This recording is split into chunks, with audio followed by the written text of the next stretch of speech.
তোমাদেরকে অনলাইন ক্লাসে আমি বিএম মামুনুর রশিদ, লেকচারার, বীরশ্রেষ্ঠ শহীদ ক্যাপ্টেন মহিউদ্দিন জাহাঙ্গীর কলেজের পক্ষ থেকে শুভেচ্ছা জানাচ্ছি। আজ আমরা সমাজবিজ্ঞান প্রথম বর্ষের ক্লাসে উপস্থিত হয়েছি। তোমরা যারা আমার সামনে উপস্থিত হয়েছ, তোমরা কলেজে নবাগত। আমরা গত একটা ক্লাস, উদ্বোধনী একটা ক্লাস আমরা করেছি। আমাদের সেখানে সাক্ষাৎ হয়েছে এই অনলাইন ক্লাসের মাধ্যমে। যদিও আমরা অন্যান্যবার কলেজ বিল্ডিংয়ে ঘরোয়া পরিবেশে আমাদের এই উদ্বোধনী ক্লাস সাক্ষাৎকার হয়ে থাকে, সেই জায়গা থেকে আজকে আমাদের অনলাইন ক্লাসের মাধ্যমেই যে এই পরিচয় পর্ব আমাদের সার্থক হয়েছে। তো তোমরা সবাই ভালো আছো নিশ্চয়।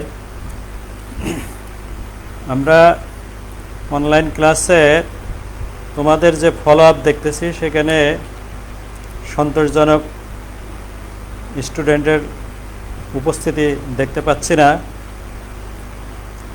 যেহেতু একটা ক্লাস গত হয়েছে, আজকে দ্বিতীয় ক্লাস প্রথম বর্ষের।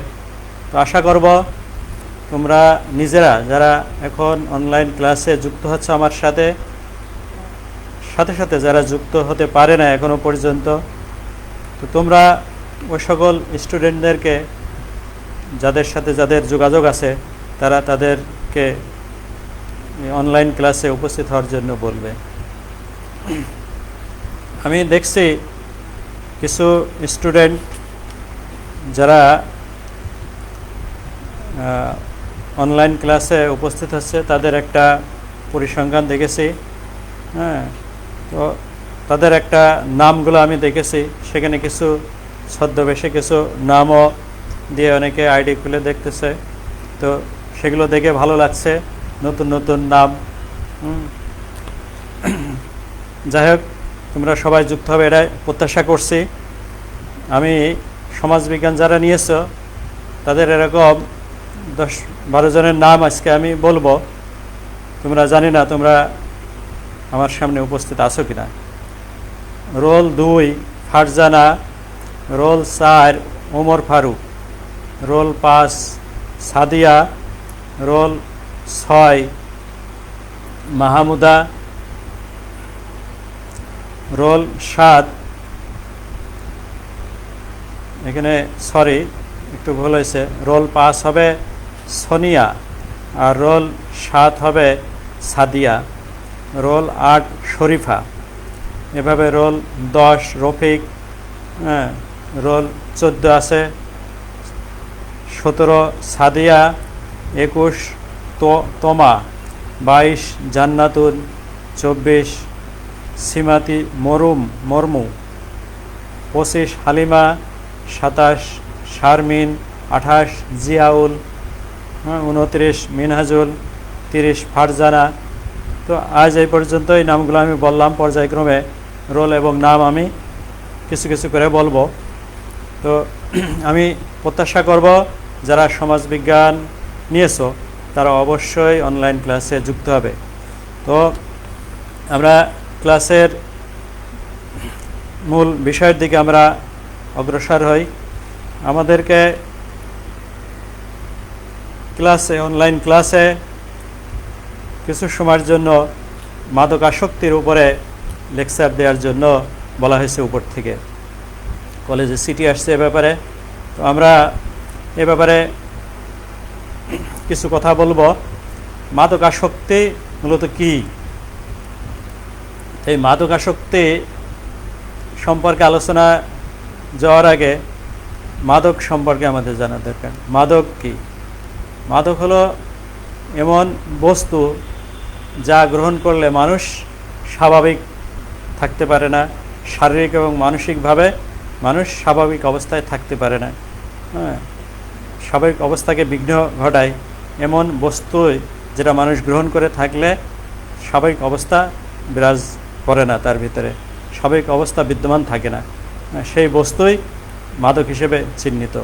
আর এই মাদক যখন আমরা গ্রহণ করি, তখন ওই ব্যক্তি মাদক আসক্তি, একের পর এক মাদক গ্রহণ করার কারণে কী হয়, একের পর এক বলে যে ওই দ্রব্যের প্রতি ওই ব্যক্তির বলে যে এরকম আসক্তি বৃদ্ধি পেতে থাকে। যতই গ্রহণ করে ততই বেশি থেকে বেশি কী হয়, যে ওই মাদকের প্রতি তার আসক্তি বৃদ্ধি পেতে থাকে। মাদকাসক্তি নিরাময় সংস্থার একটি প্রতিবেদনে বলা হয়েছে, বর্তমানে বাংলাদেশে আনুমানিক ৬৬ লক্ষ নারী পুরুষ মাদকাসক্ত। তাহলে বাংলাদেশে একটা পরিসংখ্যান দেওয়া হয়েছে এখানে যে ৬৬ লক্ষ নারী পুরুষ মাদকাসক্ত। ঠিক আছে, তো এটা আমরা জানলাম। আর এরকম বলতেছে মাদকাসক্তি তাহলে কি বলছে, শাব্দিক অর্থে মাদকাসক্তি বলতে মাদক দ্রব্যের প্রতি এক প্রকার প্রবল আকর্ষণ। মাদকাসক্তি হচ্ছে মাদক দ্রব্যের প্রতি এক প্রবল আকর্ষণকে বোঝায় থাকে, যেটাকে মাদকাসক্তি বলা হচ্ছে। পারিভাষিক দিক থেকে মাদকাসক্তি হচ্ছে এমন একটা অভ্যাস বা অবস্থা যখন একজন মানুষ বিভিন্ন রকমের মাদকের, যেরকম আফিম, মরফিন, হেরোইন, গাঁজা, ফেন্সিডিল, এরকম বস্তুর প্রতি, প্রভৃতি জিনিসের প্রতি কী হবে, নিয়মিত ব্যবহারের মাধ্যমে তার শরীর ও মনকে ওই সমস্ত মাদকের প্রতি পুরোপুরি নির্ভরশীল করে তোলে, যার ফলশ্রুতিতে সমাজে শান্তি এবং ভারসাম্যের প্রতি হুমকি সৃষ্টি হয়। আমেরিকান মনোবিদ বেঞ্জামিন ক্লিনমাঞ্জো এর মতে মাদকাসক্তির সাথে 3টি বিষয় জড়িত: সহনশীল দৈনিক নির্ভরতা, 3 নম্বর বলছে অভ্যাস। সহনশীল একটা অবস্থা, আর এরকম দৈনিক নির্ভরতা, দৈনিক এটা গ্রহণ করার প্রতি এরকম নির্ভরশীল হয়ে পড়ে, আর এরকম অভ্যাস, এই 3টা জিনিসকে উনি বলছে। আর এরকম মাদকাসক্তির কিছু বৈশিষ্ট্য আছে, যেরকম মাদক দ্রব্য গ্রহণের অদম্য আকাঙ্ক্ষা এবং প্রয়োজনীয়তা, আকাঙ্ক্ষা একটা, আর একটা 2 নম্বর বলছে প্রয়োজনীয়তা এবং সংগ্রহের অপ্রতিরোধ্য প্রচেষ্টা। মাদক দ্রব্য গ্রহণের অপ্রতিরোধ্য চেষ্টা, যারা মাদকাসক্তি হয়ে থাকে তারা অদম্য আকাঙ্ক্ষা এর উপরে পোষণ করে থাকে, প্রয়োজনীয়তা বোধ করে থাকে এবং প্রবল সংগ্রহের ক্ষেত্রে অপ্রতিরোধ্য চেষ্টা, যে কোনো মূল্যে এটা পেতেই হবে, এরকম একটা। 2 নম্বর বৈশিষ্ট্য বলছে ব্যবহারের মাত্রা বাড়ানোর প্রবণতা। যতই গ্রহণ করতে থাকে এর ব্যবহারের আকাঙ্ক্ষা মাত্রা ততই বাড়তে থাকে, কখনো কমে না। এরকম 3 নম্বর বৈশিষ্ট্য বলছে মাদকের উপর শারীরিক এবং মানসিক নির্ভরতা। 4 নম্বর বলছে সমাজ ও ব্যক্তি ও সমাজের জন্য করুণ পরিণতি বয়ে নেয়। সমাজ ও ব্যক্তির জন্য মাদক একসময় কী করে থাকে, মাদকাসক্তি করুণ পরিণতি বয়ে এনে থাকে।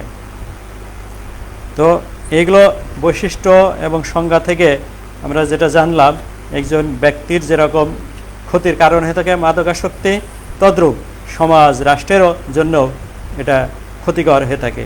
আজকে মাদকাসক্তি একসময় আমেরিকাতে 70-এর দশকে আমেরিকার সমাজে ব্যাপকভাবে মাদক দ্রব্যের প্রভাব বিদ্যমান ছিল। পরবর্তীতে সারা পৃথিবীতে এই মাদক দ্রব্য করাল গ্রাস করতেছে। তো আজকে বাংলাদেশও এই অবস্থা থেকে পরিত্রাণ পাচ্ছে না। তো যাই হোক, আমরা প্রতি ক্লাসেই কিছু কিছু করে মাদকাসক্তির উপরে আলোচনা আনব। তো আমরা আজকে বুঝলাম যে মাদকাসক্তি ব্যক্তি এবং সমাজের জন্য কীরূপ ক্ষতিকর। সেখান থেকে আমরা একটা স্লোগান আমরা সবাই দিই, যেরকম মাদককে আমরা সবাই না বলবো, মাদককে সবাই কি করব, না বলবো। তো আজকে আমরা মাদকের উপর এখানেই সমাপ্ত করলাম।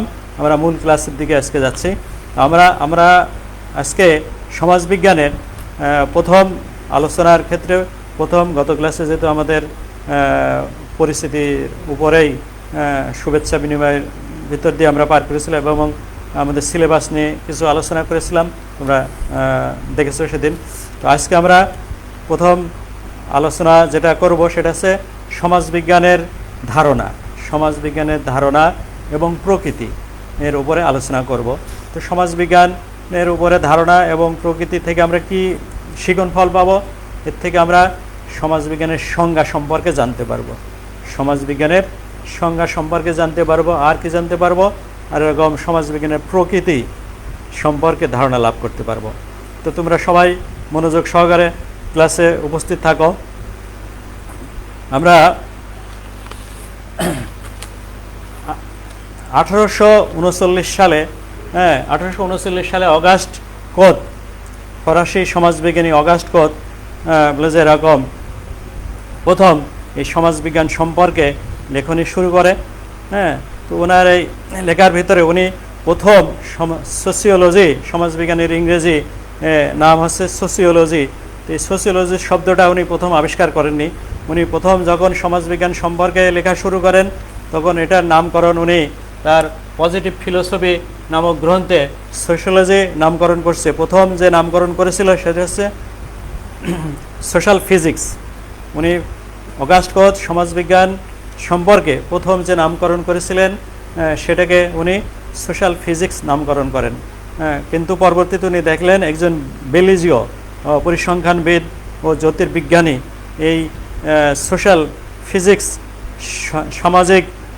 সমাজ পদার্থবিজ্ঞান, এই কথাটা একজন বেলিজীয় পরিসংখ্যানবিদ ও জ্যোতির্বিদ ব্যবহার করেছে। তখন অগাস্ট কোত চিন্তা করলো যে এই সমাজবিজ্ঞানের নামকরণটা উনি চেঞ্জ করবেন। তো এটা উনি পরবর্তীতে এটা ল্যাটিন শব্দ সোসিয়াস এবং গ্রিক শব্দ লোগোস, এই দুটার সমন্বয়ে সোসিওলজি, এই সমাজবিজ্ঞান, সোসিওলজি অর্থাৎ সমাজবিজ্ঞানের নামকরণ করেন। তো এই শব্দটা তাহলে সোসিওলজি শব্দটা অগাস্ট কোত আবিষ্কার করেছে এবং দুইটা শব্দের সমন্বয়, একটা হচ্ছে ল্যাটিন শব্দ আর একটা গ্রিক শব্দ। ল্যাটিন শব্দ সোসিয়াস মানে সঙ্গী বা সাথী, এটা পরোক্ষ শব্দ, সমাজকে বোঝায় থাকে। সঙ্গী বা সাথীর পরোক্ষভাবে সমাজকেই নির্দেশ করে থাকে। সঙ্গী বা সাথীর সম্মিলিত যে ব্যবহার এখানে আসছে সেটা হচ্ছে তোমার সমাজকে নির্দেশ করে পরোক্ষভাবে, সঙ্গী বা সাথী থেকেই সমাজ আসছে এখানে। আর লোগোস, গ্রিক শব্দ লোগোস, এখানে জ্ঞান বা বিজ্ঞান। তো এই দুইটার সমন্বয়ে সোসিওলজি শব্দটা অগাস্ট কোত আবিষ্কার করছে। আর এই সোসিওলজি আবিষ্কার করার কারণেই সমাজবিজ্ঞানের জনক হিসেবে অগাস্ট কোতকে চিহ্নিত করা হয়ে থাকে। যদিও অগাস্ট কোত 1839 সালে এই সমাজবিজ্ঞান সম্পর্কে লেখালেখি শুরু করছে, এর পূর্বেও সমাজ নিয়ে পৃথিবীর বিভিন্ন বিজ্ঞানী, রাষ্ট্রবিজ্ঞানী, সমাজবিজ্ঞানীরা, এরকম দার্শনিকরা সমাজবিজ্ঞান সম্পর্কে লেখালেখি করছে। প্লেটো, অ্যারিস্টটল, সক্রেটিস এবং একজন মুসলিম দার্শনিক ইবনে খালদুন, তার লেখাতেও যে এরকম সমাজবিজ্ঞান সম্পর্কে এরকম অনেক বেশি তথ্য তারা দিয়েছে, গবেষণা করছে। তো আমরা যেহেতু সে সকল সমাজ বিজ্ঞানী বা দার্শনিকরা সোশিওলজির নামকরণ করতে পারেন নাই, এই কারণে তেনাদেরকে আমরা সমাজবিজ্ঞানের জনক বলি না। যেহেতু অগাস্ট কোতই সমাজবিজ্ঞান, সোসিওলজি শব্দটা আবিষ্কার করছে, এই জন্যই অগাস্ট কোতকেই সমাজবিজ্ঞানের জনক বলা হয়ে থাকে। তো আজকে এই সমাজ বিজ্ঞানের সংজ্ঞা দেখতে গিয়ে তার আগে আমরা দেখি সমাজ থেকেই সমাজবিজ্ঞান। সোসাইটি মানে সমাজ, আর এই সমাজ থেকেই সমাজবিজ্ঞান কথাটা আমরা সমাজবিজ্ঞান আসছে। অর্থাৎ সমাজবিজ্ঞানের মূল আলোচ্য বিষয় হচ্ছে সমাজকে কেন্দ্র করে। তাহলে সমাজ বলতে আমরা কি বুঝবো? সমাজ হচ্ছে মানুষের পারস্পরিক সম্পর্কের জটিল জালের সমন্বয়, জটিল জালের সমষ্টি হচ্ছে সমাজ। আর এই সমাজ নিয়ে যে বিজ্ঞান পঠন পাঠন গবেষণা করে সেটাকেই সমাজ বিজ্ঞান আমরা বলে জানি। এই সমাজ বিজ্ঞান সম্পর্কে কতিপয় সমাজবিজ্ঞানী কিছু সংজ্ঞা নির্দেশ করেছে। সংজ্ঞাগুলো অত্যন্ত ছোট ছোট। হ্যাঁ, আমরা যেহেতু সেই সমাজবিজ্ঞানীরা বেশি সবই বিদেশি নাম, ইংরেজ, ফ্রান্স, জার্মানি এরকম দেশের সমাজবিজ্ঞানী, তার ইংরেজি নামের কারণে তোমাদের কাছে নামগুলো, সমাজবিজ্ঞানীদের নামগুলো একটু জটিল মনে হতে পারে। তো সংজ্ঞাগুলো কিন্তু অনেক ছোট ছোট, তোমরা একবার থেকে দুবার দেখলেই মনে রাখতে পারবে। তো আমরা দেখি বিভিন্ন সমাজবিজ্ঞান সম্পর্কে যে সংজ্ঞা দিয়েছে সেগুলো আমরা দেখি। সমাজবিজ্ঞানী এমিল ডুরখেইম এর মতে সমাজবিজ্ঞান হলো সামাজিক প্রতিষ্ঠানের বিজ্ঞান। সমাজবিজ্ঞানী এমিল ডুরখেইম বলতেছে কি, সমাজবিজ্ঞান হলো সামাজিক প্রতিষ্ঠানের বিজ্ঞান। হ্যাঁ, একবারেই সংক্ষেপ আকারে সংজ্ঞাগুলা। হ্যাঁ, সমাজবিজ্ঞান হলো সামাজিক প্রতিষ্ঠানের বিজ্ঞান। Sociology is the science of social institution. ইংরেজি সংজ্ঞা কি? Sociology is the science of social institution. এরপরে আমরা আরেকজন সমাজবিজ্ঞানীর সংজ্ঞা আমরা দেখি কি লিখছে। সমাজবিজ্ঞানী উইলিয়াম গ্রাহাম সামনার, উনি বলতেছে সমাজবিজ্ঞান হলো সমাজের বিজ্ঞান। উইলিয়াম গ্রাহাম সামনার উনি সমাজবিজ্ঞানের সংজ্ঞা দিয়েছে, সমাজবিজ্ঞান হলো সমাজের বিজ্ঞান। Sociology is the science of society. Sociology is the science of society. তো একেবারে এক লাইন করে সংজ্ঞাগুলো। তো আমরা এগুলো বেশি থেকে বেশি চর্চা করব, হ্যাঁ, মনে থাকবে ইনশাল্লাহ। এরপরে আরেকজন সমাজবিজ্ঞানীর সংজ্ঞা আমরা দেখি। সমাজবিজ্ঞানী সিমেলের মতে সমাজবিজ্ঞান হলো মানবিক সম্পর্কের বিজ্ঞান। সমাজবিজ্ঞানী সিমেল বলতেছে সমাজবিজ্ঞান হলো কি, মানবিক সম্পর্কের বিজ্ঞান। Sociology is the science of human relationship. ইংরেজি সংজ্ঞা হলো কি, sociology is the science of human relationship. 3 নম্বর সংজ্ঞা আমরা পার করলাম।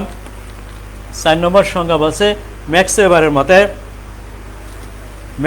মতে সমাজবিজ্ঞান হলো সামাজিক কার্যাবলী সম্বন্ধীয় বিজ্ঞান।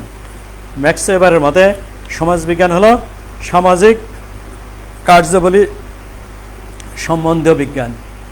সমাজবিজ্ঞানী ম্যাক্স ওয়েবার বলছে sociology is the science of social action. সমাজবিজ্ঞানী ম্যাকাইভার কি বলছে? Sociology is the science of social action. সমাজবিজ্ঞান হলো সামাজিক কার্যাবলী সম্বন্ধীয় বিজ্ঞান। এরপরে আমরা আরেকজন সমাজবিজ্ঞানীর সংজ্ঞা দেখি। সমাজবিজ্ঞানী ফ্র্যাঙ্ক ওয়ার্ডের মতে সমাজবিজ্ঞান হলো সামাজিক ঘটনাবলীর বিজ্ঞান। সমাজবিজ্ঞানী ফ্র্যাঙ্ক ওয়ার্ডের মতে সমাজবিজ্ঞান হলো সামাজিক ঘটনাবলীর বিজ্ঞান। Sociology is the science of social phenomena. Sociology is the science of social phenomena. সমাজবিজ্ঞান হলো সামাজিক ঘটনাবলীর বা প্রপঞ্চের বিজ্ঞান। হ্যাঁ, আমরা সংজ্ঞাগুলো মনোযোগ সহকারে দেখি এবং শুনি। ম্যাকাইভারের মতে সমাজবিজ্ঞানই একমাত্র বিজ্ঞান যা সমাজ ও সামাজিক সম্পর্কে অধ্যয়ন করে থাকে। সমাজবিজ্ঞানী ম্যাকাইভারের মতে বলতেছে সমাজবিজ্ঞানই হলো একমাত্র বিজ্ঞান যা সমাজ ও সামাজিক সম্পর্কে কী করে থাকে? অধ্যয়ন করে থাকে। তো আমরা এখানে 5-6 জন সমাজবিজ্ঞানীর সংজ্ঞা নিয়ে আলোচনা করলাম। তো আমরা এগুলো বাড়িতে বেশি থেকে বেশি আমরা এগুলো রিভিউ করব। তো মনে থাকবে, আমরা সবাই চেষ্টা করব নামগুলো মনে রাখা। তাহলে সমাজবিজ্ঞানী এমিল ডুরখেইমের সংজ্ঞা পড়লাম, সমাজবিজ্ঞান হলো প্রতিষ্ঠানের বিজ্ঞান। সমাজবিজ্ঞানী সিমেলের সংজ্ঞা পড়লাম, সমাজবিজ্ঞান হলো মানবিক সম্পর্কের বিজ্ঞান। আর সমাজবিজ্ঞানী উইলিয়াম গ্রাহাম সামনারের সংজ্ঞা আমরা পড়লাম, সমাজবিজ্ঞান হলো সমাজের বিজ্ঞান। Sociology is the science of society. Max ওয়েবারের মতে সমাজবিজ্ঞান হলো সামাজিক কার্যাবলী সম্বন্ধীয় বিজ্ঞান।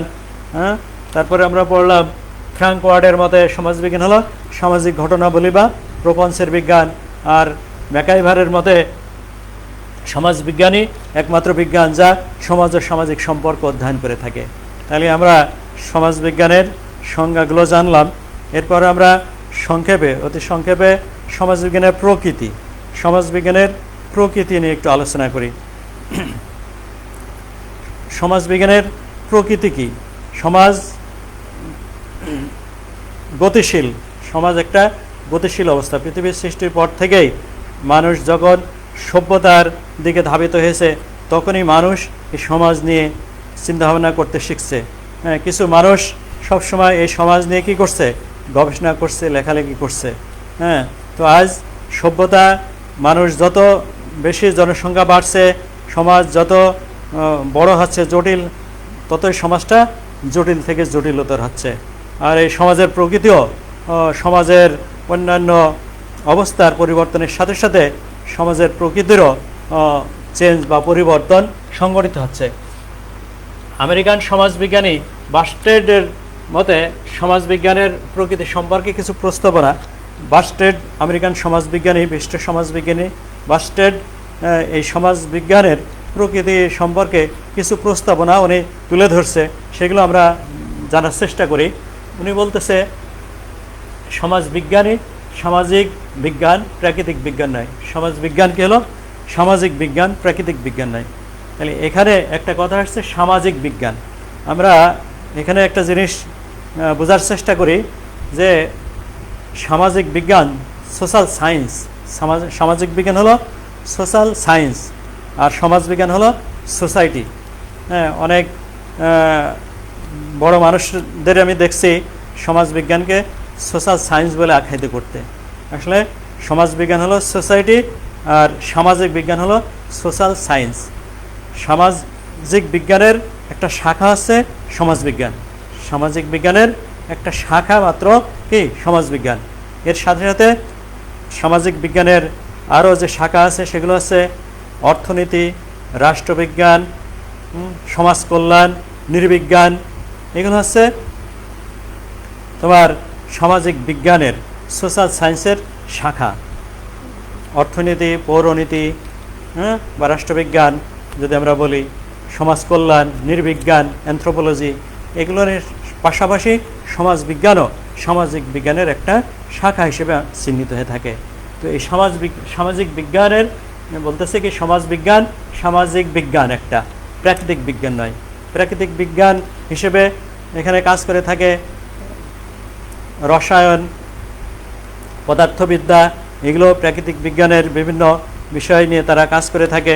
কিন্তু সমাজবিজ্ঞান হলো সামাজিক বিজ্ঞান হিসেবে বলা হচ্ছে। বাস্টেড, সমাজবিজ্ঞানী বাস্টেড এটার প্রস্তাবনা উত্থাপন করছে। উনি আরেকটা প্রকৃতি বলতেছে সমাজবিজ্ঞান হলো বস্তুনিষ্ঠ বিজ্ঞান, আদর্শ বিজ্ঞান নয়। সমাজবিজ্ঞান বস্তুনিষ্ঠ বিজ্ঞান। 3 নম্বর যেটা বলছে সমাজবিজ্ঞান সাধারণ একটা বিজ্ঞান, বিশেষ কোনো বিজ্ঞান নয়। উনি যে প্রস্তাবনা রাখছে প্রকৃতির ক্ষেত্রে, সেক্ষেত্রে বলতেছে সমাজবিজ্ঞান একটা সাধারণ বিজ্ঞান, বিশেষ কোনো বিজ্ঞান নয়। 4 নম্বর বলছে সমাজবিজ্ঞান তাত্ত্বিক বিজ্ঞান, ব্যবহারিক বিজ্ঞান নয়।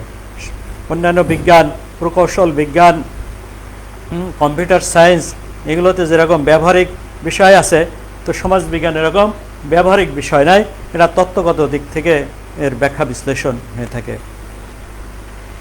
এছাড়া সমাজবিজ্ঞানের সংজ্ঞাগুলো বিশ্লেষণ করলে আমরা যে সমাজবিজ্ঞানের প্রকৃতি পেয়ে থাকি সেগুলো সম্পর্কে আমরা একটু আলোকপাত করি। বলতেছে সমাজবিজ্ঞান সমাজের পূর্ণাঙ্গ পাঠ। প্রকৃতি হিসেবে বলা আছে সমাজবিজ্ঞান সমাজের কি পূর্ণাঙ্গ পাঠ। সমাজবিজ্ঞান বলে যেরকম অর্থনীতি, রাষ্ট্রবিজ্ঞান, নৃবিজ্ঞান, সমাজ কল্যাণ, এগুলো সমাজের এক একটা দিক নিয়ে তারা কাজ করে থাকে। অর্থনৈতিক দিক, সমাজের অর্থনৈতিক দিকগুলোই ব্যাখ্যা বিশ্লেষণ করে থাকে, আলোচনা করে থাকে। এরকম সমাজ কল্যাণ সমাজের কল্যাণকর দিকগুলো নিয়ে আলোচনা করে থাকে। এভাবে সামাজিক বিজ্ঞানের অন্যান্য শাখাগুলো সমাজের এক একটা দিক নিয়ে আলোচনা করে থাকে। কিন্তু সমাজবিজ্ঞান কী করে থাকে? সমাজবিজ্ঞান পূর্ণাঙ্গ সমাজটাকে নিয়েই গবেষণা করে থাকে, ব্যাখ্যা বিশ্লেষণ করে থাকে, আলোচনা করে থাকে। 2 নম্বর বলছে সমাজ কাঠামোর অধ্যয়ন করে থাকে। সমাজবিজ্ঞানের প্রকৃতির আর একটা দ্বিতীয় বৈশিষ্ট্য বলছে সমাজ কাঠামোর অধ্যয়ন।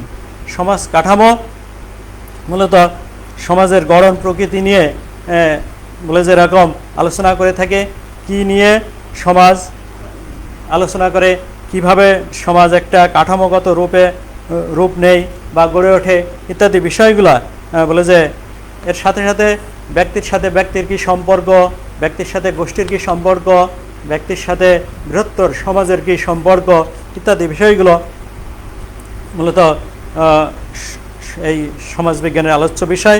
দ্বিতীয় পয়েন্টে বলতেছে এরকম সমাজ কাঠামোর অধ্যয়ন।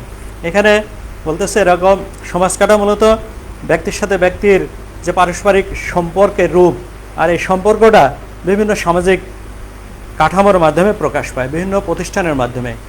যেরকম অর্থনৈতিক প্রতিষ্ঠান ব্যক্তির সাথে বলে যে ব্যক্তি, সেখানে এরকম অর্থনৈতিক প্রতিষ্ঠানের মাধ্যমে তার সম্পর্ক, তার ব্যবহার কত দিকগুলো প্রকাশ পেয়ে থাকে।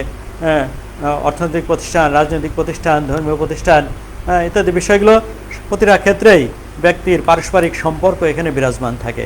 আর এইগুলো প্রতিষ্ঠানগুলোই সমাজের এক একটা সমাজ কাঠামোর এক একটা উপাদান। এই প্রতিষ্ঠানগুলো সমাজ কাঠামোর এক একটা উপাদান। এরপরে বলতেছে সমাজবিজ্ঞান একটা নিরপেক্ষ বিজ্ঞান। সমাজবিজ্ঞান একটা নিরপেক্ষ বিজ্ঞান। সমাজবিজ্ঞান বাস্তবতা তুলে ধরতে গিয়ে, সমাজের আলোচনা করতে গিয়ে, গবেষণা করতে গিয়ে, সমাজের বাস্তবতা তুলে ধরতে গিয়ে যে সমাজের কোনটা ভালো, কোনটা মন্দ, কোনটা উচিত, কোনটা অনুচিত, কোনটা সঠিক, কোনটা বেঠিক ইত্যাদি বিষয়গুলো নিয়ে সমাজবিজ্ঞান বলে যে এরকম মন্তব্য করে না। সমাজবিজ্ঞান এদিক থেকে নীরবতা, নিরপেক্ষতা অবলম্বন করে থাকে। আর এরকম সমাজবিজ্ঞান সমাজ স্থিতিশীলতা ও গতিশীলতার বিজ্ঞান। সামাজিক স্থিতিশীলতা ও গতিশীলতার বিজ্ঞান। অগাস্ট কোত যখন সমাজবিজ্ঞান সম্পর্কে লেখালেখি শুরু করেন, তখন মূলত ইউরোপে, ফ্রান্সে, ওনার জন্ম ফ্রান্সে, সে ফ্রান্সে ফরাসি বিপ্লব সংগঠিত হয়েছিল এবং ইউরোপীয় সমাজে সমসাময়িককালে শিল্প বিপ্লব সংগঠিত হয়েছিল। তো এই ফরাসি বিপ্লবের কারণে ফ্রান্সের সমাজ জীবনে এক ধরনের অস্থিরতা বিরাজমান ছিল। একটা পক্ষ চাচ্ছিল সমাজে যে রূপ ছিল সেরকম অবস্থা, স্থিতিশীল অবস্থায় থাকুক, আরেকটা প্রগতিশীল আরেকটা অংশ চাচ্ছিল সমাজ পুরাতনকে ভেঙে তারা নতুনের দিকে ধাবিত হতে। এটাকে এভাবেই সামাজিক স্থিতিশীলতা এবং গতিশীলতা দিয়ে তিনি ব্যাখ্যা করে সমাজকে অস্থিরতা থেকে অস্থির অবস্থা, এই স্থিতিশীল এবং গতিশীল অবস্থা দিয়ে উনি বোঝানোর চেষ্টা করেছিলেন। তাহলে সমাজবিজ্ঞান বলতেছে এই স্থিতিশীল এবং গতিশীল অবস্থা ব্যাখ্যা করে বিজ্ঞান, সমাজবিজ্ঞান করে থাকে। আর বলতেছে এরকম, বলতেছে সমাজবিজ্ঞান প্রাকৃতিক বিজ্ঞান নয়, যেরকম রসায়ন, তারপরে পদার্থবিজ্ঞান ইত্যাদির মতো নয়। প্রাকৃতিক বিজ্ঞান যেভাবে পরীক্ষা নিরীক্ষা বিশ্লেষণ করে থাকে, সমাজবিজ্ঞান সেভাবে কি করে না, গবেষণা করে না, ব্যাখ্যা বিশ্লেষণ করে না। মূলত সমাজবিজ্ঞান যেটা করে, এই প্রাকৃতিক বিজ্ঞানের বিভিন্ন সূত্র নিয়ে বলে যে সমাজবিজ্ঞান গবেষণার ক্ষেত্রে কাজে লাগিয়ে থাকে, ব্যবহার করে থাকে বিভিন্ন সূত্র। আর বলতেছে কি সমাজবিজ্ঞান সার্বজনীন পাঠ, সমাজের সার্বজনীন পাঠ। সমাজবিজ্ঞান সার্বজনীনভাবেই সমাজবিজ্ঞান বলে যে এরকম পঠন পাঠন গবেষণা করে থাকে। যেরকম গ্রামীণ সমাজে ক্ষমতা কাঠামো, মর্যাদা ও শ্রেণীবিন্যাস, আত্মহত্যা, এরকম অপরাধ ইত্যাদি বিষয়গুলো পৃথিবীর বিভিন্ন দেশের গ্রামীণ সমাজে একই রকমের এর চিত্র দেখা যাবে। তাই বলতেছে সমাজবিজ্ঞানকে সার্বজনীন পাঠ। তো আমরা আজকে আমাদের সমাজবিজ্ঞানের সংজ্ঞা আমরা জানলাম, আর সমাজবিজ্ঞানের এরকম প্রকৃতি সম্পর্কে আমরা ধারণা লাভ করলাম।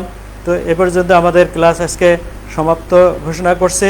তোমরা নেক্সট ক্লাসে তোমাদের সাথে আবার দেখা হবে। তো আবারও আমি পুনরাবৃত্তি করছি, যেরকম যে সকল স্টুডেন্ট এখনও আমাদের সাথে অনলাইন ক্লাসে যুক্ত হতে পারো নাই, তারা অতি সত্বর আমাদের অনলাইন ক্লাসে যুক্ত হবে, এটা আমার প্রত্যাশা। আল্লাহ হাফেজ, তোমরা সবাই ভালো থাকো।